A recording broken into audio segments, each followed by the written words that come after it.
जय राधा माधव, जय कुंज बिहारी।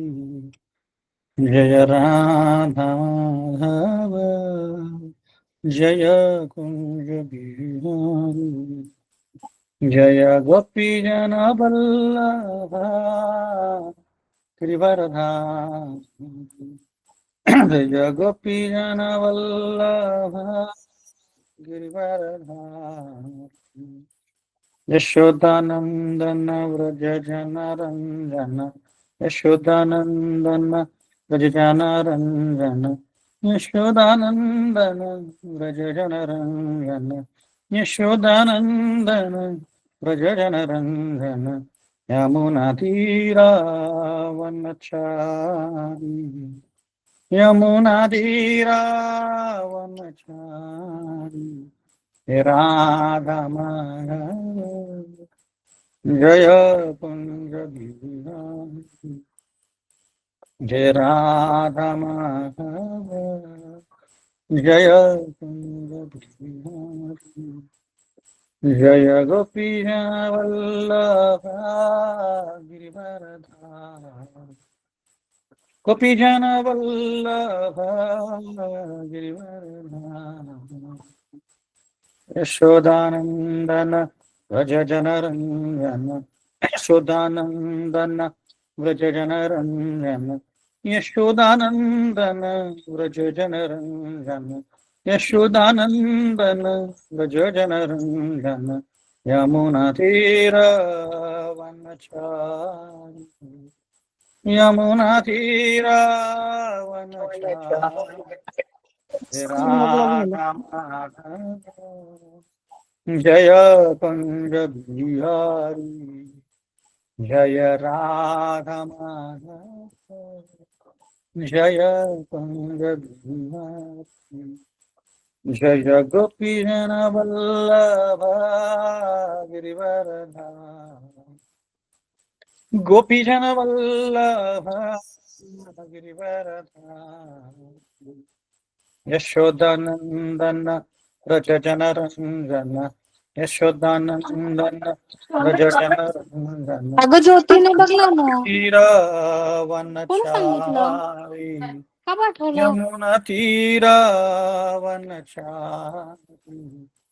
राधा माधव, जय कुंज बिहारी। जय राधा माधव, जय कुंज बिहारी। हरे कृष्ण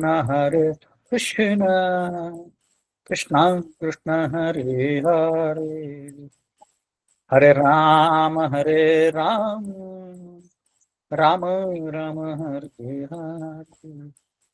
हरे कृष्ण कृष्ण कृष्ण हरे हरे, हरे राम राम राम हरे हरे। हरे कृष्ण कृष्ण कृष्ण हरे हरे, हरे राम राम राम हरे हरे। जय राधा राधा वृंदावन चंद्र राधा, हे राधा कुंज बिहारी राधा, कुंज बिहारी राधा। हे राधे राधे, हे राधे जय श्री राधे निताई गौर हरि बोल, हरि बोल, हरि बोल निताई गौर हरि बोल। जय जय प्रभुपाद, प्रभुपाद प्रभुपाद, जय जय प्रभुपाद। जय जय गुरुदेव, गुरुदेव गुरुदेव, जय जय गुरुदेव। हरिनाम संकीर्तन की जय, श्री प्रभुपाद की जय। ओम अज्ञानतिमिरन्धस्य ज्ञानञ्जनशलाकया चक्षुरुन्मिलितं येन तस्मै श्रीगुरवे नमः। श्री चैतन्य मनोभीष्टं स्थापितं येन भूतले स्वयं रूप कदा मह्यं ददाति स्वपदान्तिकं।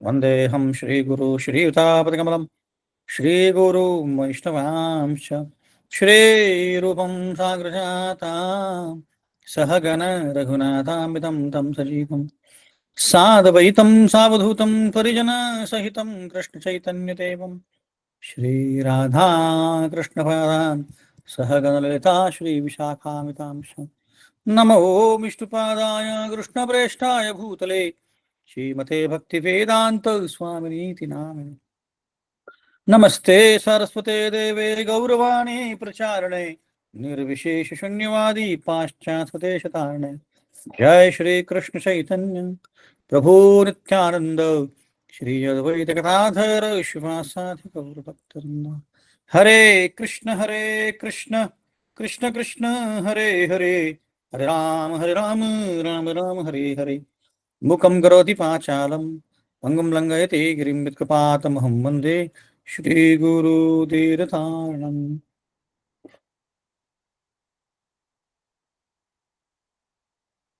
हरे कृष्ण, आप सभी का स्वागत है इस हफ्ते के भगवद गीता कक्षा में। तो हम पहले भगवद गीता के 10 श्लोक पढ़ेंगे, दूसरे अध्याय के 10वें श्लोक से लेकर 20वें श्लोक तक।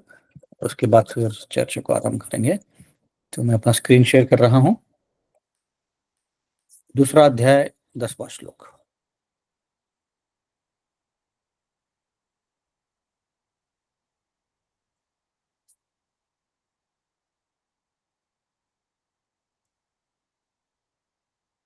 मेरी स्क्रीन सबको दिख रही है? यस प्रभु। ओके। दूसरा अध्याय 10वां श्लोक। मेरे साथ साथ बोलिए, अपना लाइन म्यूट पे रखिए ताकि फिर डिस्टर्बेंस ना हो। तमुवाच ऋषिकेश प्रहसन्निव भारत सेनयोरुभयोर्मध्ये विषिदन्तं विदं वच।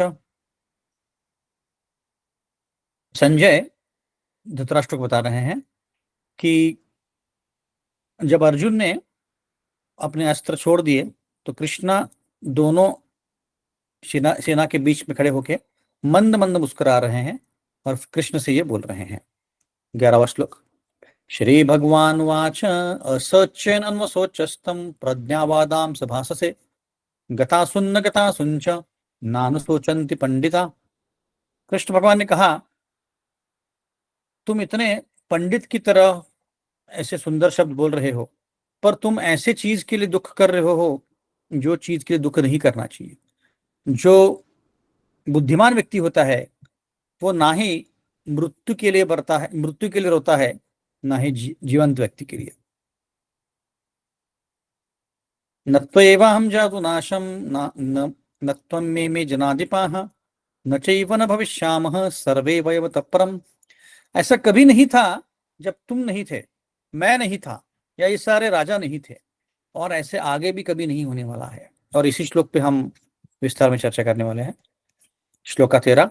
देहिनोऽस्मिन् यथा देहे कौमारं यौवनं जरा तथा देहांतर प्राप्तिर् धीरस्तत्र न मुह्यति। जैसे कि हमारे शरीर के अंदर जो आत्मा है वो अलग अलग शरीरों से गुजरता है, बचपन से लेके यौवन से लेके बुढ़ापे तक, वैसे ही मृत्यु उपरांत यही आत्मा दूसरे शरीर में जाती है। जो बुद्धिमान व्यक्ति होता है वह ऐसे बदलाव से बिल्कुल दुखी नहीं होता। मात्र स्पर्शस्तु कौन्तेय शीतोष्ण सुख दुखद आगमापायनो नित्यस्ताम तितिक्षस्व भारत। हे कुंती पुत्र, जो सुख है और दुख है वो हमेशा ही चिराकल नहीं है, अनंत नहीं है। और वो जब नहीं होता है वो भी जो गर्मियों का और ठंड का सीजन होता है वैसे होता है। इसका मतलब है कि जैसे गर्मी आती है और उसके बाद फिर वापस सर्दी आती है, उसके बाद वापस गर्मी आने वाली है, तो ये चलते रहता है, दोनों ही टेम्पररी है। वैसे ही सुख और दुख आने ही वाले हैं। आज सुख है तो कल दुख है, कल दुख है तो परसों सुख है। वो हमारे कर्मों के ऊपर अनुसार आता है। और ये क्यों आ रहा है? हमारे इंद्रियों के कारण आ रहा है। ये बहुत महत्वपूर्ण है। दे arise from sense perception. Actual में कोई सुख दुख नहीं है, पर हमें लगता है कि ये सुख है। हमारे मन के जैसा कोई चीज हो जाए तो हम बोलते हैं हाँ हाँ हाँ अच्छा हो गया, और हमारे मन के विरुद्ध कोई चीज होता है तो दुख होता है। तो इसे क्या करना चाहिए? हमें उसको टॉलरेट करना चाहिए। श्लोक 15, यम ही न व्यथयन्ति ते पुरुषम पुरुषर्षभ समदक्ष सुखम धीरम सु अमृताय कल्पते। हे अर्जुन, वह व्यक्ति जो सुख और दुख में बिल्कुल डिस्टर्ब नहीं होता है और स्टडी होता है, वही मोक्ष प्राप्ति के लिए क्वालिफाइड है। ना सतो विद्यते भावो ना भावो विद्यते सत उभयोर अपि दृष्टवंतस तो अनयस्तत्वदर्शी भी। जो तत्वदर्शी भी हैं उन्होंने बताया है कि यह भौतिक शरीर जो है ये कभी भी टिक नहीं सकता है, और जो आत्मा है वो कभी बदलती नहीं है। और ये दोनों का नेचर उन्होंने स्टडी करने के बाद ऐसा बताया है। 17 नंबर, अविनाशी तो तद विद्धि येन सर्वमिदं ततम विनाशम अव्यवस्थिश्च न कश्चित कर्तुम अर्हति।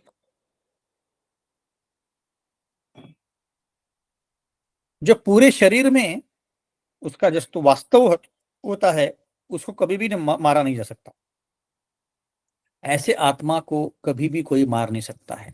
ये आत्मा का फीचर बता रहे, क्वालिटी बता रहे। अंतवंत में देहा नित्य सुक्ता शरीर में अनासीनो अप्रमेयस्य तस्मादुद्धस्य भारत। ये जो भौतिक शरीर है ये एक आत्मा का शरीर है, जो आत्मा को कोई मार नहीं सकता, उसको मेजर नहीं कर सकते हैं, और ये सनातन है। ये जो शरीर है ये कभी न कभी खत्म होने वाला है, इसलिए तुम उठो और युद्ध करो। य एनं वेत्ति हन्तारं यश्चैन्यं मन्यते हतम् उभवोता न विजानीतो नायं हन्ति न हन्यते। जो व्यक्ति ये नहीं जानता है कि एक जीवित व्यक्ति को मार सकते हैं, ना ही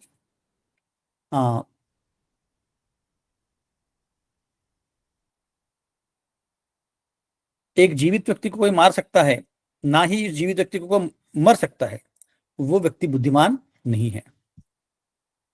इसका मतलब है कि कोई किसी को मार नहीं सकता एक्चुअली देखा है तो अगर किसी को कोई मारता है तो फिर क्या होता है, उसका शरीर मर रहा है, और जो आत्मा है वो कभी नहीं मरती है। तो बुद्धिमान व्यक्ति को ये पता होता है। लास्ट श्लोक, न जायते म्रियते वा कदाचिन्नायं भूत्वा भविता वा न भूयो अजो नित्यो शाश्वतो यम पुराणो न हन्यते हन्यमाने शरीरे। आत्मा के लिए कभी भी मृत्यु नहीं है और जन्म भी नहीं है, वो कभी भी इस जीवन में नहीं आता है और कभी भी वो नहीं जाता है। वो अजन्म है, सनातन है, हमेशा रहता है, और वो पहले से ही है। उसको कभी भी मारा नहीं जा सकता है, पर शरीर को मारा जा सकता है। हरे कृष्णा। तो हम चर्चा कर रहे हैं भगवद गीता में कि अर्जुन ने अस्त्र वस्त्र छोड़ दिए हैं और कृष्ण को बोल रहे कि मैं लड़ाई नहीं करूंगा।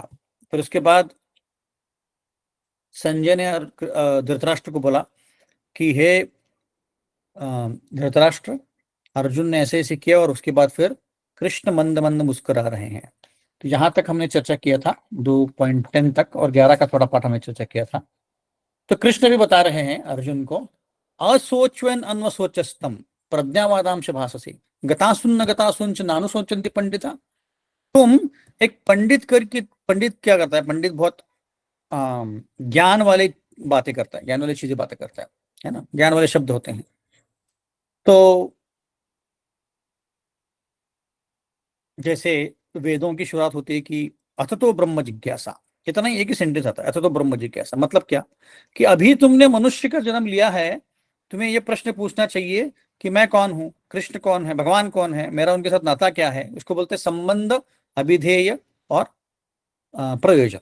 इसका मतलब है कि आपका भगवान के साथ संबंध क्या है, आपका जीवन का लक्ष्य क्या है, और उसको कैसे पाएंगे, ये आपने पूछना चाहिए। इसलिए इसको बोला गया है अथ तो ब्रह्म जिज्ञासा।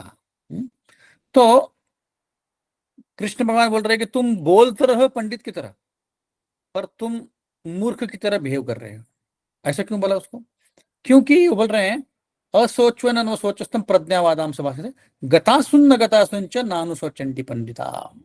क्योंकि ये तुम जो बोल रहे हो ये दुख करने लायक है नहीं, बिल्कुल दुख करने लायक कोई बात ही नहीं है। आप बोलेंगे है, इतना सारे आर्मी के सेनाओं को मारने वाले हैं और कृष्ण बोल रहे हैं कि तुम दुख करने के लिए बात ही नहीं कर रहे। क्योंकि कृष्ण बोल रहे हैं कि बुद्धिमान व्यक्ति जो होता है ना ही मृत शरीर के लिए होता है, ना ही वो जीवंत शरीर के लिए होता है। ऐसा उसका स्वभाव है। एक बार ऐसे हुआ कि हिरण्यकश्यप, आपने जिनने महाअवतार मूवी देखी है नरसिंह भगवान की, तो उसमें ये छोटा सा प्रश्न आया था, तो पूरा नहीं दिखाया उसमें। तो नरसिंह भगवान का अवतरण होने के पहले वराह भगवान का अवतार होता है, और हिरण्याक्ष जो कि हिरण्यकश्यप का भाई है, उसको वराह भगवान मार देते हैं। तो हिरण्याक्ष के जो पत्नी है, उसकी जो माँ है दिति, वो सारे रोना चालू कर देते हैं, बहुत बहुत रोते हैं। तो हिरण्यकश्यप को उनको भी मोटिवेट करना है, तो इसलिए वो अलग अलग कथाएं बताता है, अलग अलग फिलोसफी बताता है। तो उसमें वो एक कथा बताता है। एक बार क्या होता है, सुयज्ञ नामक एक राजा होता है। ये राजा लड़ाई करने के लिए जाता है, और लड़ाई में उसकी मृत्यु हो जाती है। तो जैसे ही उसकी रानियों को पता चलता है कि उसकी मृत्यु हो गई है, तो सारे आके उसके शरीर के ऊपर बिलक जाते हैं और जोर जोर से रोना चालू कर देते हैं। और उसकी मृत्यु दोपहर के समय 3-4 बजे हो जाती है, पर 2-3 घंटा तक वो रोते रहते हैं। और वो जो नसीब है, प्रोविडेंस है, भगवान है, उसको दोष देना चालू कर देते हैं कि हमारे ये कर्ता थे, इनके कारण ही हम रहते थे, तो अब ये तो मर गए तो हम कैसे रहेंगे, वगैरह वगैरह बोला चालू कर देते हैं। अब 3-7 बज के 7:30 बजने को आए, फिर भी उठने के लिए तैयार नहीं होते। और शास्त्रों में ऐसे लिखा है कि अगर किसी की दिन में मृत्यु हो जाए, उसको रात के पहले उसको अंत संस्कार करना चाहिए, और रात में हुई तो सुबह करना चाहिए। तो अंत संस्कार करने के लिए जो उसके उनके रिलेटिव होते हैं सुयज्ञ के, वो उनको बोलते हैं कि अरे हमें शरीर दे दो, हमें जाके अंत संस्कार करना है। पर वो बिल्कुल मानते नहीं है, बोलते कि नहीं, हम नहीं छोड़ेंगे इसको, और रोते रहते हैं। तो कई देर तक रोने के बाद, अब ये जो रोना है यमराज के दरबार में पहुंच जाता है, इतने जोरों से रोते हैं। तो यमराज बोलते हैं कि क्या पागल लोग हैं, ये समझ नहीं पा रहे हैं। और यमराज क्या करते हैं, एक छोटे बालक का रूप लेके वहां पे पहुंच जाते हैं। और होता है कि जनरली कि अगर कोई छोटा बालक कुछ कविता करे, कीर्तन करे, म्यूजिक गाना बोले या फिलोसफी बोले, तो लोग उठ के खड़े हो जाते हैं और लोग सुनते हैं, है ना, क्योंकि उनको लगता है, आश्चर्य लगता है कि अरे छोटा बालक ऐसे बोल रहा है ना। जैसे एक 10 साल का बालक है वृंदावन में मेरे ख्याल से, तो वो कथा करता है, तो बहुत सारे लोग उसके कथा के लिए जाते हैं कि अरे 10 साल का बालक कथा कर रहा है ऐसे। तो वो बालक आता है और उनको फिलोसफी देने चालू कर देते हैं कि अरे तुम लोगों को समझ में नहीं आ रहा है कि ये जो व्यक्ति गया है, ये राजा गया है, वो ऑलरेडी अपना शरीर चेक करके चले गया। ये यहाँ पे जो सामने पड़ा है उसके शरीर है। तो आप जिस चीज के लिए दुख कर रहे हो वो है ही नहीं अभी, उसने अलग दुनिया में जाके शरीर लिया भी होगा या उसका शरीर बनेगा भी, तो उसके लिए आप दुख क्यों कर रहे हो। और फिर यमराज छोटे बालक के रूप में और एक उसमें कथा बताते हैं। बोलते हैं एक बार एक हंटर था, हंटर जंगल में गया था, तो वहां पे 2 पक्षी थे, उनको क्राउच बोलते हैं, क्राउच पक्षी। तो दोनों पक्षी जो थे एक पेड़ के ऊपर बैठे थे। तो हंटर ने क्या किया, और दोनों ही एक दूसरे से प्रेम कर रहे थे, तो हंटर ने मौका साध के एक पक्षी को मार दिया। तो वो पक्षी मर गया, जो फीमेल पक्षी थी वो मर गई। अब जो मेल पक्षी है वो भी रो रहा है कि अरे, और ये क्रॉच पक्षी ऐसा होता है कि वो अपने जो साथी होता है उसको कभी त्यागता नहीं है। अगर वो भले ही मर जाए फिर भी दूसरा साथी नहीं त्यागता। अगर आप कबूतर को देखेंगे या कुत्तों को देखेंगे या बंदरों को देखेंगे, तो उनका जोड़ी नहीं होता है ना, कोई भी किसी के साथ भी एंजॉय करता है ना। पर ये पक्षी, ये वाला पक्षी का ऐसा नहीं है, क्रॉच पक्षी बोलते हैं उसको। तो वो पक्षी, दोनों में से कोई एक मर जाए तो वो दूसरे दूसरे के साथ नहीं रहते हैं, अकेले रहते हैं। तो वो रोना चालू कर देता है, मेल पक्षी जो होता है कि अरे क्या दैव, कितना खड़तर है, देखो मेरे वाइफ को मार दिया, अब इसके बच्चे कैसे रहेंगे, छोटे छोटे बच्चे हैं, उसी के भरोसे पे रह रही थी, और मैं भी कैसे रहूंगा अभी पूरा जिंदगी इसके बिना, कैसे, ऐसे रोने लग गया था। और उसको रोते हुए देख के हंटर क्या करता है, उसको भी गोली मार देता है, और गोली नहीं, बाण मार देता है, उसको भी पकड़ लेता है। तो अभी ये छोटा बालक जो है यमराज, वो इन रानियों को बता रहा है कि देखो, वो जो फीमेल पक्षी मरी वो अपने नसीब से मरी। पर क्योंकि वो मेल पक्षी वहीं पे रो रहा था, न जानते हुए कि देखो आसपास ही कहीं हंटर हो सकता है, मेरा भी मृत्यु आ सकता है, उसका भी मृत्यु तुरंत आ गया। वैसे ही ये जो सुयज्ञ है, इसकी तो मृत्यु हो गई, राजा तो मर गया अभी। पर आप लोग जिस आत्मा के लिए शोक कर रहे हो वो तो है ही नहीं यहाँ पे, वो तो छोड़ के चले गए। और मृत्यु जो है कभी भी आ सकती है, हम में से भी किसी की मृत्यु कभी भी आ सकती है।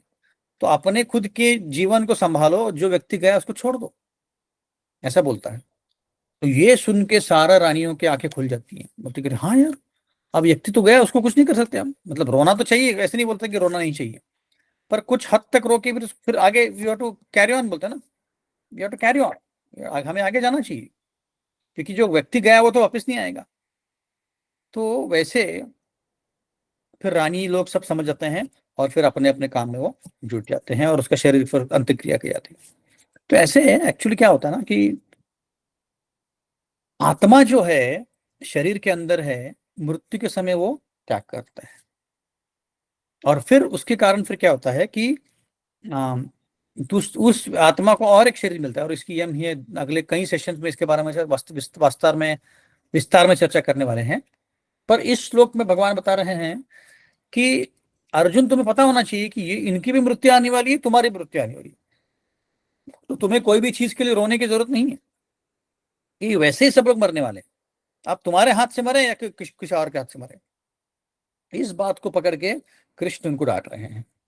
तो इसलिए पिछली बार मैं चर्चा कर रहा था कि एक्चुअल नॉलेज मतलब MSC, मैटर, सोल और कंट्रोलर, ये तीन चीजों का नॉलेज में एक्चुअल नॉलेज है। बाकी जो नॉलेज ले रहे हैं वो भी नॉलेज है, पर उस नॉलेज का हमारे अस्तित्व के लिए, हमारे मोक्ष के लिए कोई काम नहीं। फिजिक्स, केमिस्ट्री, बायोलॉजी, मैथ्स या आजकल का जो भी नॉलेज है, उस नॉलेज का कोई काम नहीं है। क्योंकि ये हमें क्या कर सकता है, सिर्फ इस दुनिया में कैसा रहना है वही बता सकता है, बाकी कोई और चीज का उसका काम नहीं है।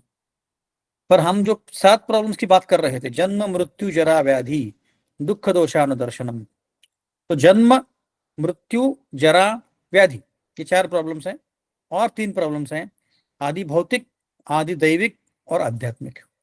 तो इन 7 प्रॉब्लम को सॉल्व करने के लिए आपका physics, chemistry, biology, artificial intelligence कोई काम का नहीं है, उसका कोई काम ही नहीं है। तो इसीलिए इसको सच्चा ज्ञान नहीं बताया गया है।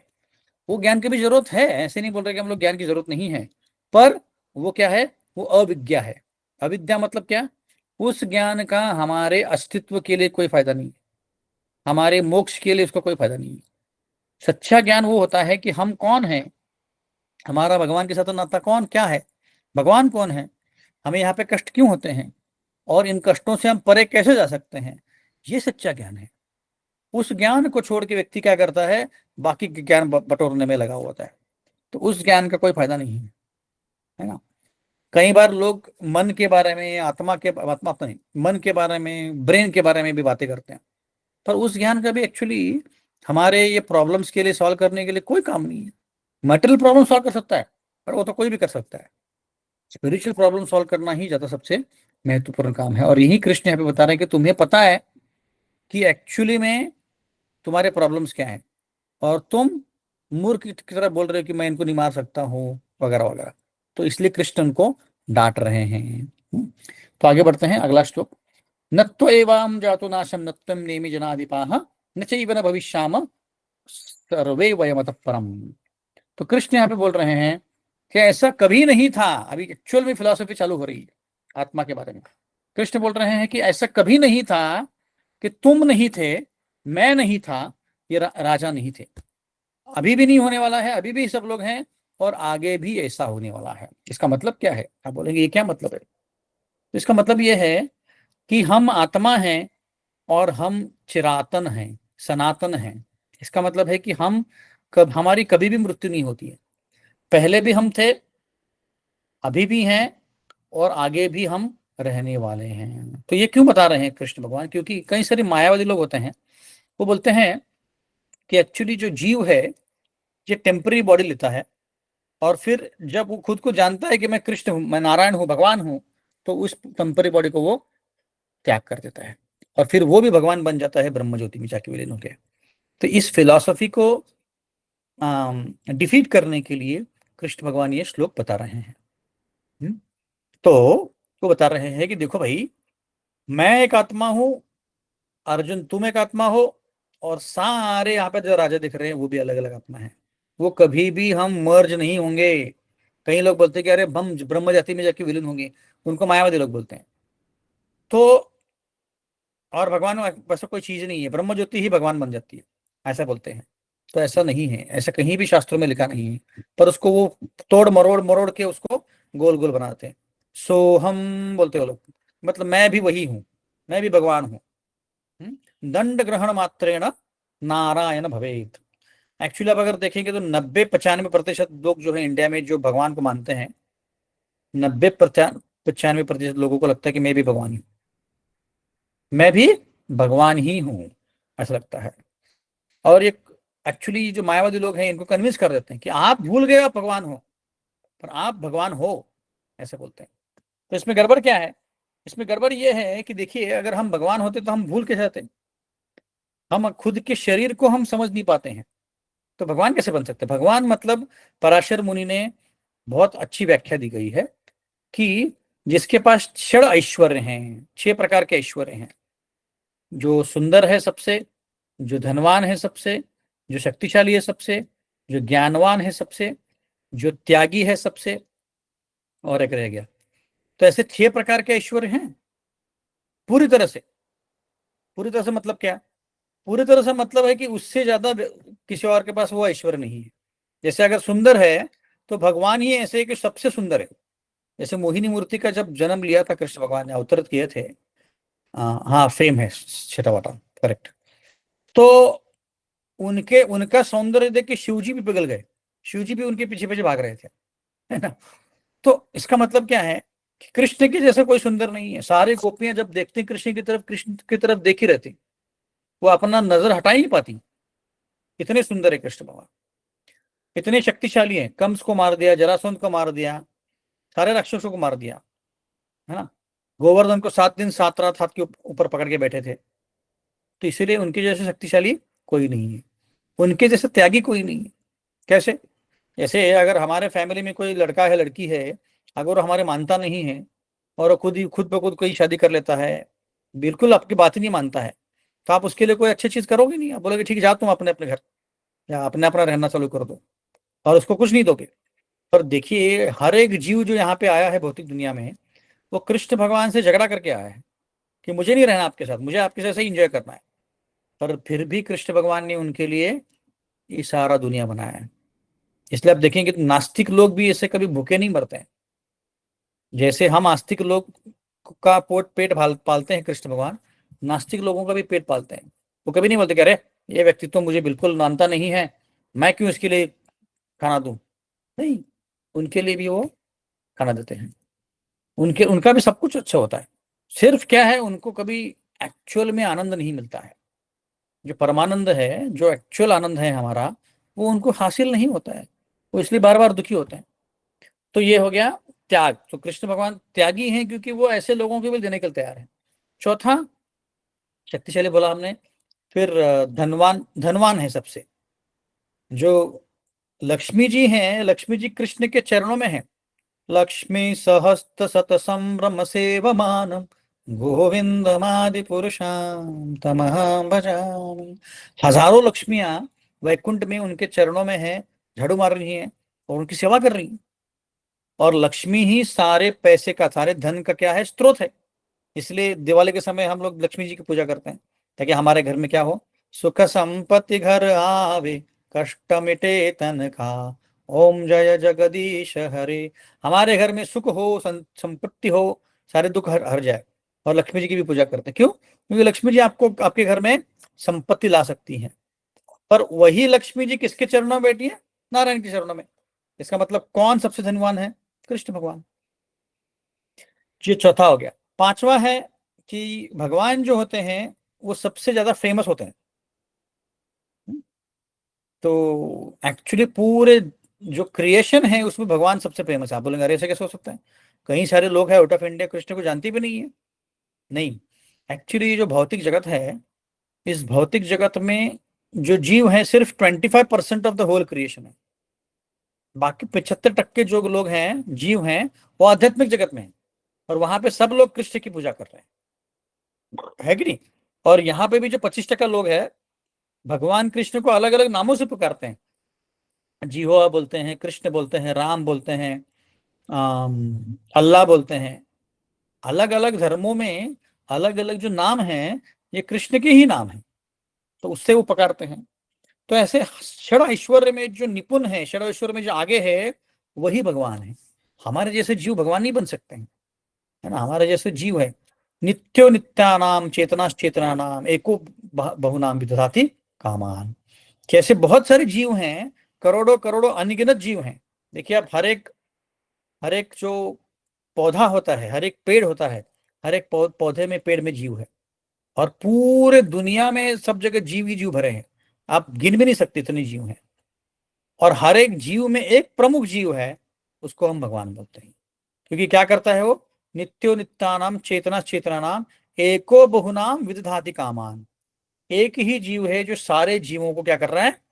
संभाल रहा है, मेंटेन कर रहा है। जैसे कोई अगर एक कोई घर है, और उसमें जो पुरुष है वो जॉब कर रहा है, और उसकी पत्नी है, 4 बच्चे हैं, माता पिता हैं, तो पूरे फैमिली को का जो भरण पोषण है इन टर्म्स ऑफ फाइनेंसेस, ये व्यक्ति कर रहा है।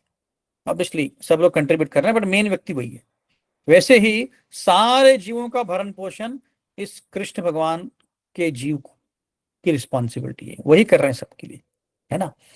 तो इसीलिए हम भगवान नहीं बन सकते, क्योंकि हम भगवान कोई बनता नहीं है, भगवान होता है, ओरिजिनली भगवान होता है।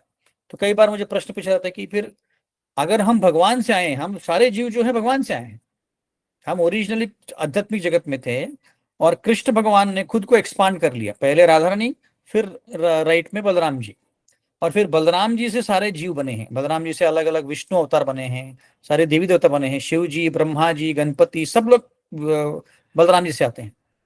और फिर वहीं से हम लोग भी बने हैं, सारे जीव हम उनसे एक्सपांड होता है। तो हम जब एक्सपांड होते हैं, तो हमको एक्सपांड क्यों किया? क्योंकि भगवान एंजॉय करना चाहते हैं। जैसे कोई अगर शादी करता है, तो व्यक्ति बोलता है कि अरे मुझे शादी कर की है मैंने, तो मुझे बच्चा भी चाहिए। तो फिर वो 1 2 3 4 जो भी बच्चे हैं वो पैदा करता है। क्यों पैदा करता है? क्योंकि उसको आनंद एक्सटेंड करना है, बढ़ाना है। अकेले जब हम रहते हैं, तो हम इतने खुश नहीं हो सकते जितने हमारे पत्नी पति या बच्चों के साथ हो सकते हैं, क्योंकि वो जो हमारा आनंद है वो द्विगुणित होता है। इसलिए आप अगर देखेंगे, कभी जब भी कोई बच्चा पैदा होता है, तो सब लोग खुशियां मनाते हैं, पेड़े बांटते हैं। क्यों? क्योंकि उनका जो फैमिली एक्सटेंड हो गया, एक्सपांड हो गया, तो वो खुशी बढ़ेगी। वैसे ही भगवान चाहते थे कि हम एंजॉय करें, इसीलिए उन्होंने खुद को एक्सपांड कर लिया, है ना? तो हम लोग फिर यहाँ पे क्यों आ गए भगवान को छोड़ के? हम लोग भी आध्यात्मिक जगत में थे, तो वहीं पर रहना चाहिए था ना। यहाँ पे क्यों आ गए दुख भोगने के लिए? तो क्या हुआ कि हर एक जीव को स्वतंत्र दिया गया है, इंडिपेंडेंस दिया गया है, कि आपको कृष्ण भगवान से प्रेम करना है या नहीं करना है। तो और हर एक जीव को स्वतंत्र होने के कारण हम हमारे मन में एक बार विचार आया कि अरे सब लोग कृष्ण कृष्ण कृष्ण कृष्ण बोल रहे हैं, मेरा कोई नाम ही नहीं लेता, कोई आनंद आनंद करता ही नहीं। ये बड़े दुख की बात है, ऐसे बोल दिया।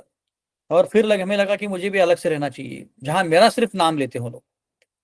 तो भगवान ने बोला ठीक है भाई, तुम्हें अगर नहीं रहना है यहाँ पे, तो तुम अलग, तुम्हारे लिए अलग से मैं दुनिया बना देता हूँ। और भगवान ने बहुत प्रयत्न किया हमें समझाने के कि मत जा वहां पे बहुत प्रॉब्लम्स है, मत जा। फिर भी हम माने नहीं, हमने बोला नहीं, मुझे जाना ही है। जैसे कोई तरुण लड़का होता है घर में, लड़की होती है, तो वो क्या करता है या करती है, वो सब कुछ छोड़ के जाने की इच्छा होती है उसको, उसको अलग से इंडिपेंडेंट रहता है। इसलिए आजकल बच्चे बोलते हैं कि मुझे पीजी में रहना है, मुझे हॉस्टल में रहना है, क्योंकि उनको कोई रूल्स नहीं चाहिए। घर में रहते तो माता पिता बोलते हैं मोबाइल मत चला, 7 बजे के अंदर घर में आ जा, इधर नहीं जाना है, उधर नहीं जाना है। तो उनको रूल्स नहीं चाहिए, उनको क्या करना है, एंजॉय करना है। इसलिए वो अलग रहना चाहते हैं। वैसे ही जीव को लगा मुझे अलग रहना है। इसके लिए मैं आपको एक वीडियो दिखाता हूँ, होपफुली मुझे मिलना चाहिए।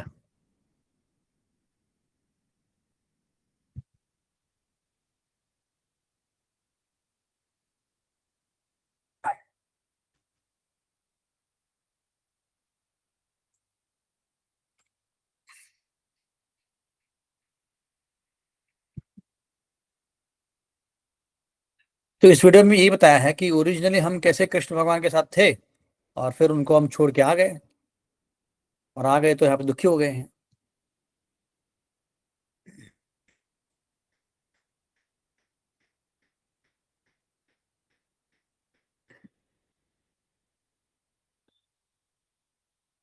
इसमें नहीं है वीडियो।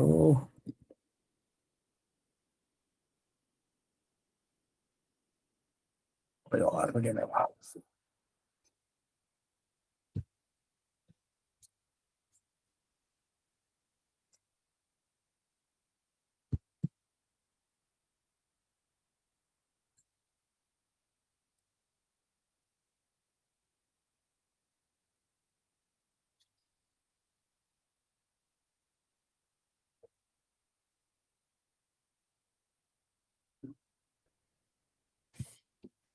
नहीं मिल रहा है मुझे, तो मिलेगा तो मैं आपको व्हाट्सएप ग्रुप में डाल दूंगा वीडियो।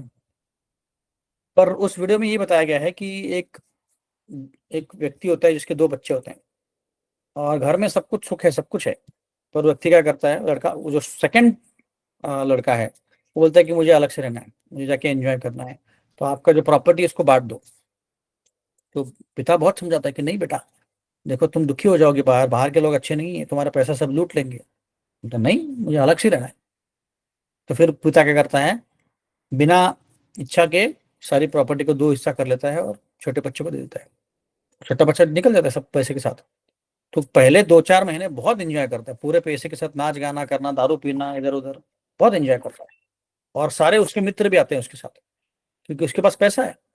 पर जब पैसा खत्म हो जाता है तो सारे मित्र उसको दूर कर देते हैं, तो उसके पास खाने पीने के लिए भी पैसा नहीं बचता है, और फिर वापस वो लौट के अपने पिता के पास आता है। यही हमारी स्टोरी है कि हम भी भगवान से दुखी हैं, भगवान हमसे दुखी हैं। नहीं माता जी, कुछ शेयर नहीं किया मैंने, मुझे वीडियो मिला नहीं शेयरिंग करने के लिए।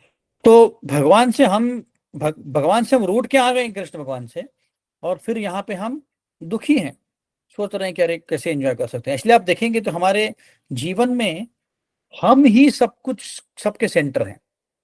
मेरा पति, मेरी पत्नी, मेरे बच्चे, मेरे ऑफिस के कलीग, मेरे फ्रेंड्स, मेरे रिलेटिव, सब कुछ मैं है। क्योंकि यहाँ पे ये मोह है कि मैं एंजॉय करने वाला हूँ, मैं कृष्ण भगवान के साथ के दूर होके एंजॉय करने वाला हूँ। तो इस टेंडेंसी के कारण एक्चुअली जीव एक्चुअल दुखी है, ये एक्चुअल दुख का कारण है। और फिर वही जीव जब वापस भक्ति मार्ग में लगता है, वो सोचता है कि भगवत गीता पढ़ता है, तो लोगों को समझ में आता है कि अरे मैं तो भगवान का दास था, अच्छा खासा आध्यात्मिक जगत में मैं एंजॉय कर रहा था, तो मेरे हट के कारण मैं यहाँ पे आ गया और मैं दुखी होऊंगा अभी। तो ये जब व्यक्ति को समझ में आता है, तो धीरे धीरे धीरे करके वो उस पथ पे वापस जा सकता है जहाँ पे उसका हृदय साफ हो जाए, और जो मूल स्थिति है उसकी, जीवेर स्वरूप है कृष्ण नित्य दास, हम सब कृष्ण के ओरिजिनल दास हैं, तो वो समझ सकता है। तो वापस चलते अपने जो श्लोक हम चर्चा कर रहे थे। तो कृष्ण भगवान बोल रहे हैं कि देखो, तुम भी थे, मैं भी था, ये सारे राजा भी पहले थे। इसका मतलब है कि जो जीव है वो सनातन है। सनातन है मतलब क्या, बहुत बहुत बहुत सालों से हम इस दुनिया में भी हैं और आध्यात्मिक दुनिया में भी थे। तो उसका ओरिजिन निकालना बहुत मुश्किल है, इसलिए इसको इटर्नल बोला गया है, सनातन है। कभी तो हमारा भगवान कृष्ण से एक्सपांड हो गए थे हम, पर उसको बहुत समय हो गया है। और आध्यात्मिक दुनिया में समय को हम गिन नहीं सकते, जैसे भौतिक जगत में गिनते हैं कि 5,000 साल, 10,000 साल, वैसे आध्यात्मिक जगत में बोलते हैं कि time is conspicuous bye it's absence, मतलब है ही नहीं टाइम एक्चुअली, या टाइम दुगुनित करता है। तो बहुत समय हो गया, हम लोग हैं पहले से ही हैं। और क्योंकि ये आत्मा है, ये आत्मा कभी भी मरती नहीं है, तो इसका मतलब है कि आगे भी हम रहने वाले हैं। हम कभी भी इस खुद को खत्म नहीं कर पाएंगे। शरीर को खत्म कर पाएंगे बट आत्मा को खत्म नहीं कर पाएंगे, है ना। और भगवान विभु है और हम अनु हैं। इसका मतलब है कि भगवान विभु मतलब क्या, भगवान शक्तिशाली है। जैसे अगर एक सागर लिया, ओशन, और सागर का एक बूंद लिया, तो हम एक बूंद हैं और पूरा सागर भगवान है। तो हमारे गुण एक है, जैसे सागर की एक बूंद का प्रॉपर्टी और सागर के जो पानी होता है उसका प्रॉपर्टी सेम होता है, दोनों ही खारा होता है। तो आप अगर केमिकली एनालाइज करोगे दोनों को क्वालिटी सेम है। पर सागर की जो एक बूंद है उसका जो वैल्यू है और पूरे समंदर का वैल्यू में फर्क है। इस वैसे ही हमारे में और भगवान में सेम गुण है। भगवान में 64 गुण हैं और हम में भी 58 गुण है, पर मात्रा कम है। जैसे कि हम में से भी कोई सुंदर हो सकता है, हम में से भी कोई धनवान हो सकता है, पर कृष्ण भगवान जितना सुंदर और कृष्ण भगवान जितना धनवान कोई नहीं हो सकता। वो सिर्फ भगवान ही हो सकते हैं। हम में से भी कोई त्यागी हो सकता है, हम में से भी कोई शक्तिशाली हो सकता है, हम में से भी कोई फेमस हो सकता है, पर भगवान जितना नहीं। आप अगर दुनिया में देखेंगे तो पूरे दुनिया में अभी अगर निकालेंगे कि सबसे क्या बोलते हैं उसको, रिचेस्ट पर्सन कौन है, तो वो है मेरे ख्याल से, क्या नाम है उसका, कुबेर। कुबेर। कुबेर तो इसमें स्वर्ग में कुबेर, इस दुनिया की बात कर रहा हूँ मैं, अर्थली प्लैनेट की। तो वो है हमारा, क्या नाम है उसका, एलोन मस्क, है ना।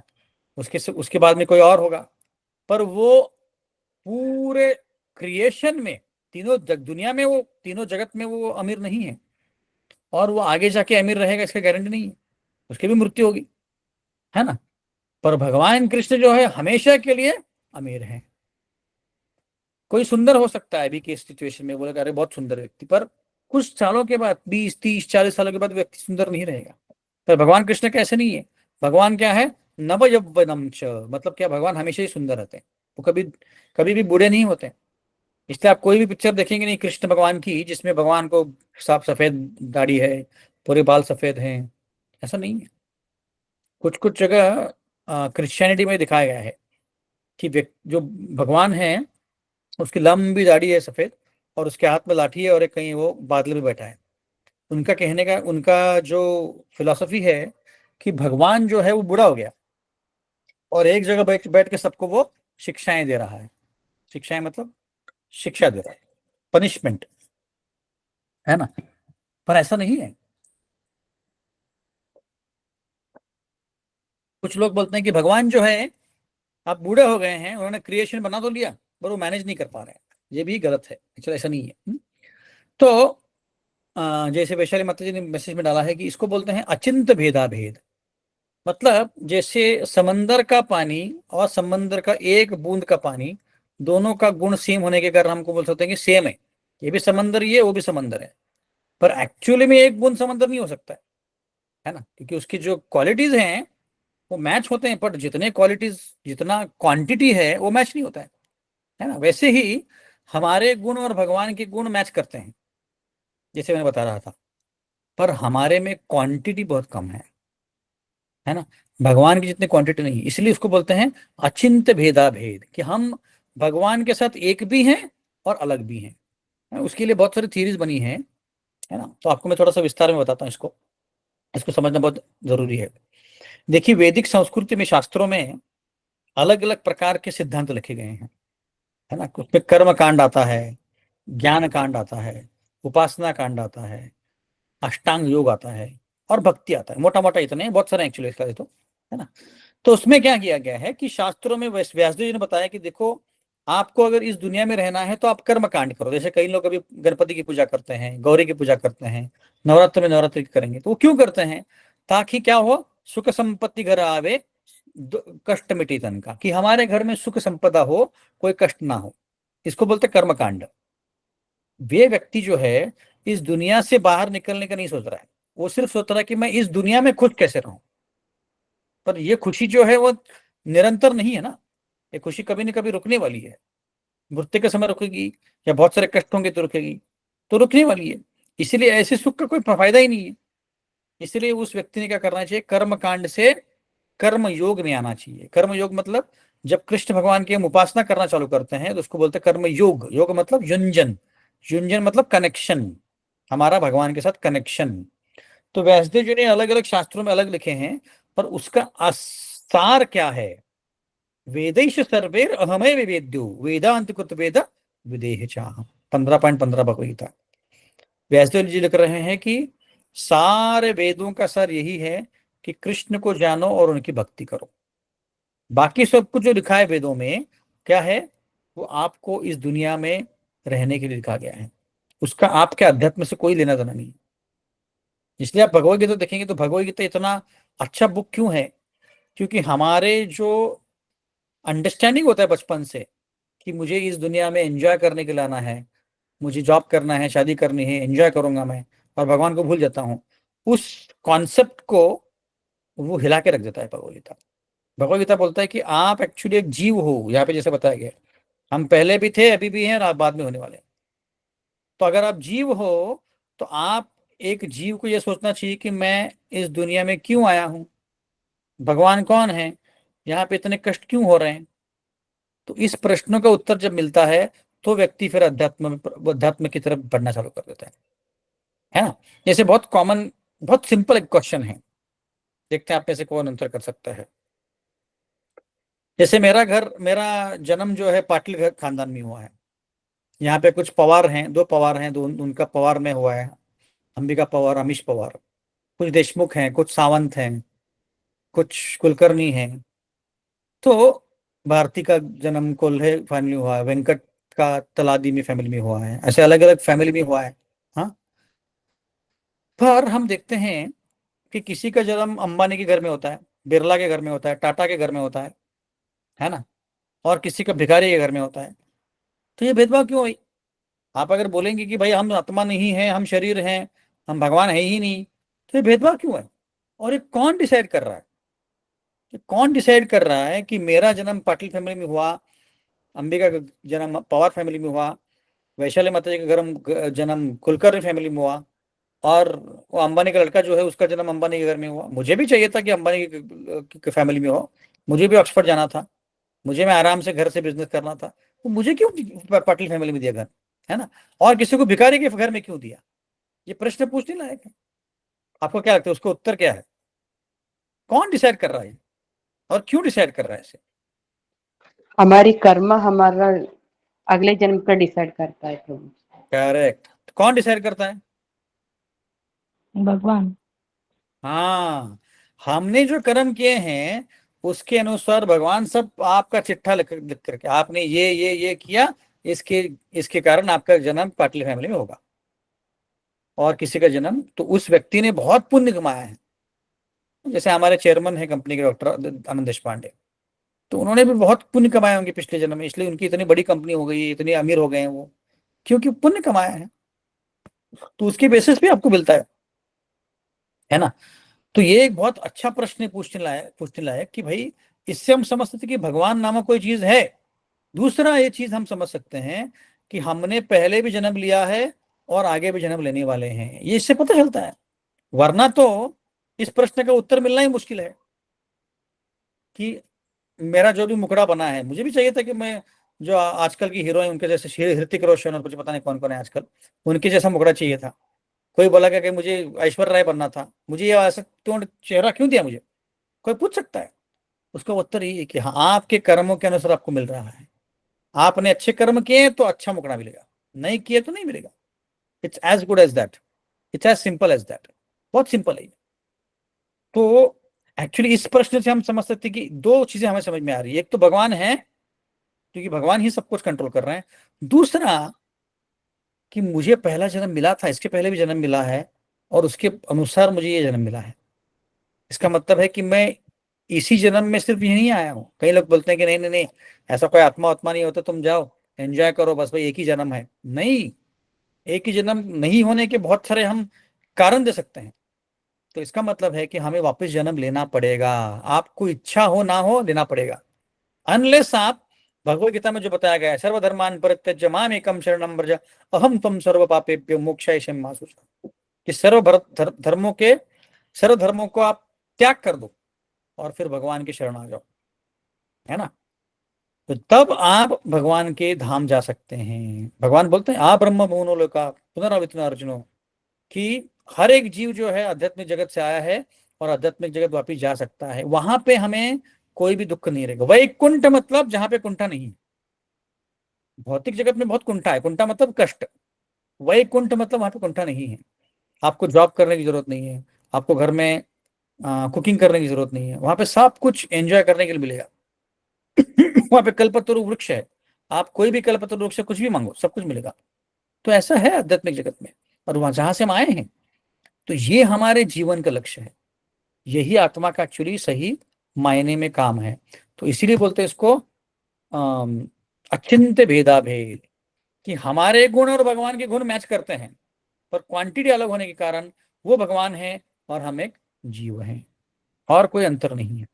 क्योंकि कुछ लोग बोलते हैं कि एक्चुअली क्या है, सब लोग ही भगवान है, तो वो गलत फिलोसफी है ना। कुछ लोग बोलते हैं कि कोई भगवान ही नहीं है, वो भी गलत फिलोसफी है ना। फिर क्या हुआ कि एक्चुअली जब वैदिक संस्कृत लिखा गया था तो 5000 साल पहले कृष्ण भगवान ने ये फिलोसफी अर्जुन को दी। उसके बाद कई सालों के बाद, 2500 साल के बाद, ये जो फिलोसफी है, तत्व है, ये बिखरने लग गया, टूटने लग गया। तो और क्या हुआ कि शास्त्रों में ऐसा लिखा गया है कि जो व्यक्ति तमोगुण में है, मतलब लोवेस्ट है, उसने ही नॉनवेज खाना चाहिए। जो ब्राह्मण होता है, जो अच्छे विचार करता है, उसने नॉनवेज नहीं खाना चाहिए। पर लोगों को लोगों ने क्या किया, इस वाक्य का गलत उपयोग करके, बोलते हैं ना उसको, लेफ्ट राइट सेंटर नॉनवेज खाना चालू कर दिया 2500 साल पहले। तो उसको रोकने के लिए बुद्ध जी को अवतार लेना पड़ा। बुद्ध जी एक्चुअली कृष्ण का ही अवतार, लॉर्ड बुद्धा। तो उन्होंने बताया कि सब शास्त्रों को छोड़ दो, मैं जो बोल रहा हूँ वही करो।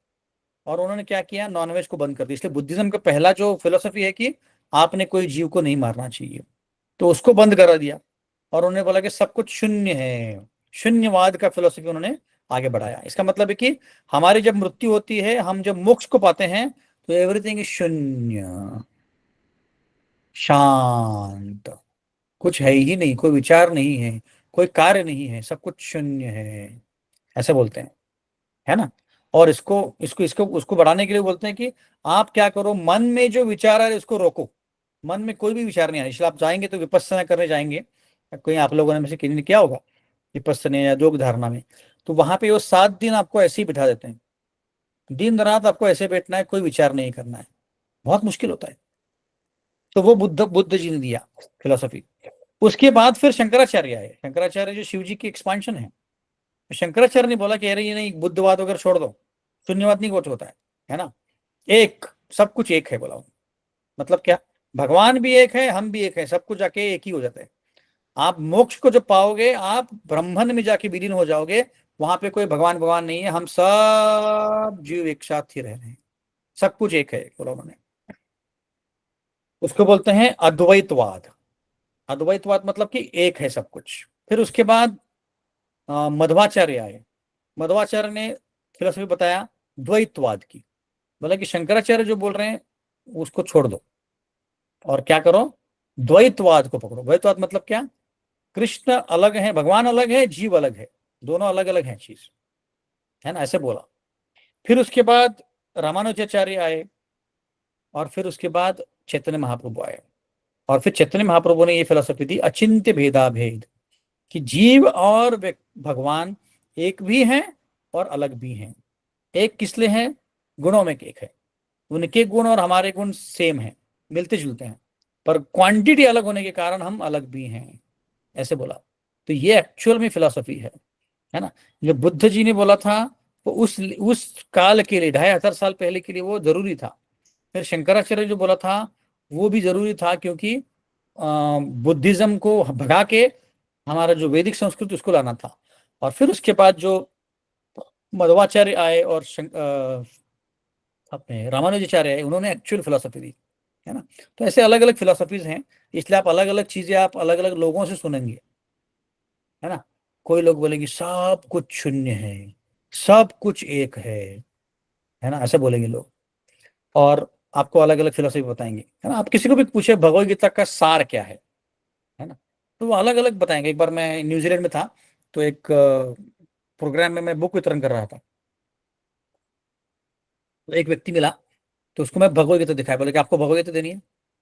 तो उसने बोला नहीं नहीं नहीं, मैंने पढ़ा है भगवत गीता, मैंने साइंटिफिकली भगवत गीता पढ़ा है और उसको पूरा समझ लिया है।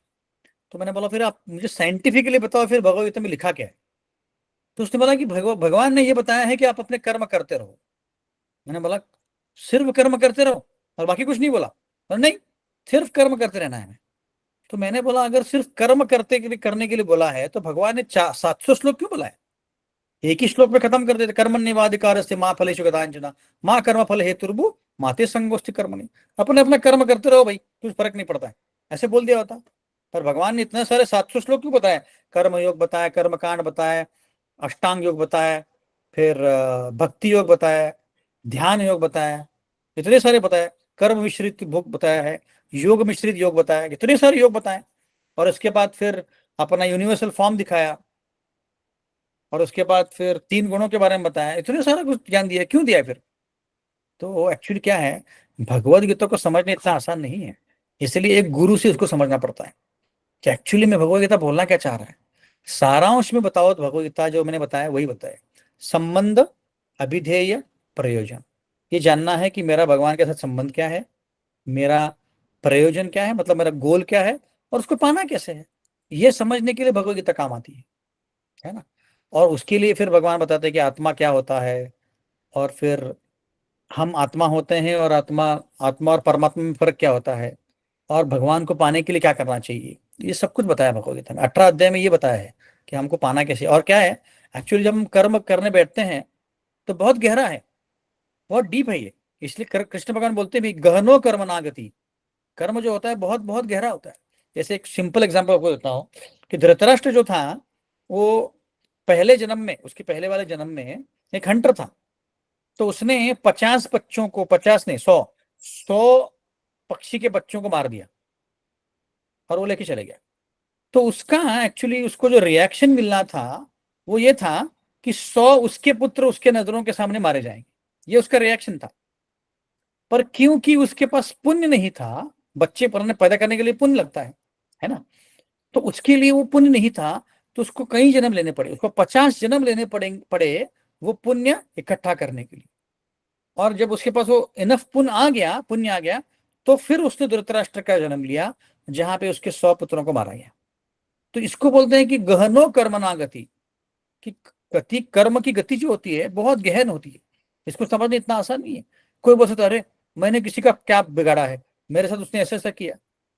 आपने कुछ किया होगा इसलिए तो आ रहा है आपके पीछे, आपकी ही गलती होगी, ये समझना चाहिए, है ना। ठीक है, तो हम ये आज यहीं पे रुकते हैं, 1 बज गए हैं। बट सारांश में हमने ये चर्चा किया है कि आत्मा जो होता है वो चिरंतन काल के, निरातन काल के लिए होता है, सनातन होता है, वो कभी मरता नहीं है। फिर हमने देखा कि जीव और भगवान में फर्क होता है। जीव जो होता है वो टेम्पररी होता है, और उसके इसमें माइन्यूट क्वालिटीज होते हैं भगवान के। भगवान के और जीव की क्वालिटी सेम होते हैं, पर हम में माइन्यूट क्वालिटी होते हैं, छोटे अमाउंट में, और भगवान में बहुत सारे क्वालिटीज होते हैं। तो ये हमने चर्चा किया है। अगले श्लोक में और हम डिटेल में थोड़ा जाएंगे। जैसे मैं बता रहा था कि ये पूरा 20-30 श्लोक जो है फिलोसफी है, और हमारे लिए बहुत अच्छा है समझने के लिए कि हम कौन हैं, हमने क्या करना चाहिए, वगैरह वगैरह। हरे कृष्णा। कोई प्रश्न है किसी को? हरे कृष्णा प्रभु जी, धन्यवाद प्रणाम। हरे कृष्णा, हरे कृष्णा। यस प्रभु। प्रभु जी, आपने बताया कि मध्वाचार्य जो थे उन्होंने द्वैतवाद फिलॉसफी दिया, और चैतन्य महाप्रभु ने अचिंत्य भेदाभेद दिया। तो मतलब करेक्ट, मध्वाचार्य अपने ही संप्रदाय के, राइट? करेक्ट, तो करेक्ट, उन्होंने करेक्ट। फिर वैसे डिफरेंस अलग क्यों? नहीं, द्वैतवाद भी सेम ही है। देखिए, आप अगर द्वैतवाद को देखेंगे, अब द्वैतवाद में अलग अलग है, विशिष्ट द्वैत करके भी है। तो इसका मतलब क्या है कि दोनों एक्चुअल देखा जाए तो जीव और सेम है, जैसे आप और मैं अलग ही है, देखा जाए तो, है ना। तो मध्वाचार्य बोल रहे हैं कि द्वैतवाद मतलब क्या, कि भगवान और जीव अलग हैं। तो वो क्यों बताया उन्होंने?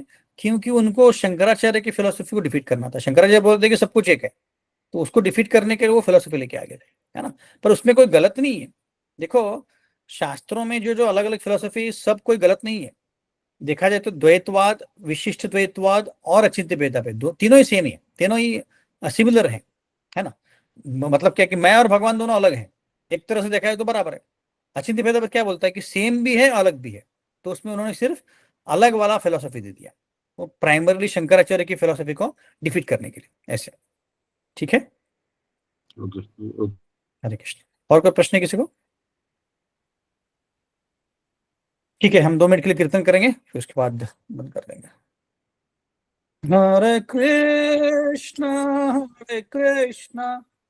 कृष्ण कृष्ण हरे हरे, हरे राम राम राम हरे हरे, हरे कृष्ण कृष्ण कृष्ण हरे हरे, हरे राम राम राम हरे हरे। हरे कृष्ण कृष्ण कृष्ण हरे हरे, हरे राम राम राम हरे हरे, हरे कृष्ण कृष्ण कृष्ण हरे हरे, हरे राम राम राम हरे हरे, हरे कृष्ण कृष्ण कृष्ण हरे हरे, हरे राम राम राम हरे हरे, हरे कृष्ण कृष्ण कृष्ण हरे हरे, हरे राम राम राम हरे हरे, हरे कृष्ण कृष्ण कृष्ण हरे हरे, हरे राम राम राम हरे हरे, कृष्ण कृष्ण कृष्ण हरे हरे, हरे राम राम राम हरे हरे, हरे कृष्ण कृष्ण कृष्ण हरे हरे, हरे राम राम राम हरे हरे, हरिनाम संकीर्तन की जय, श्री प्रभात की जय, हरे कृष्णा रत्नाम सर को बहुत बहुत धन्यवाद जुड़ने के लिए, हरे कृष्णा। हरे कृष्ण।